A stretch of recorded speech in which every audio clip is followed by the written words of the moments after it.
Бүгін қоныс тойы тойланды. Шымкент қаласындағы Нұрсәт мөлтекаудандағы 130-ші үйден 63 отбасы пәтерлі болды. Бұл игі іс жұмыспен қамту 20-20 бағдарламасының 3-ші еңбек ресурстарының ұтқырлығын арттыру бағыты бойынша іске асып отыр. Бұл пәтерлерге балалар үйлерінің тәрбиеленушілері, жетім балалар мен ата-анасының қамқорлығынсыз қалған балалар, сондай-ақ шалғай ауыл тұрғындары қоныстанды.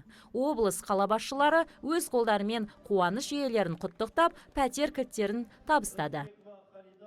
Бұл бағдарламаның ерекшелігі шынында да ертең перспективасы жоқ.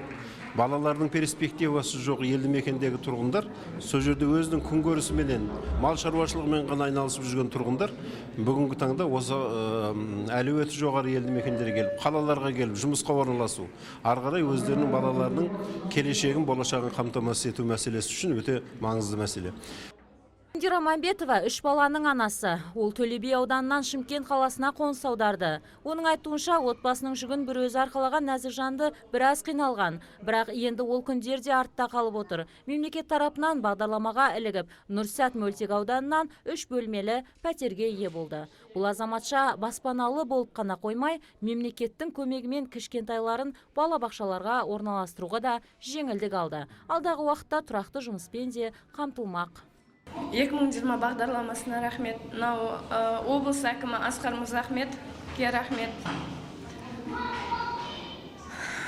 Үй алғаныма қуаныштымын. Енді басем авариядан қайтыс болған. Рахмет көп-көп.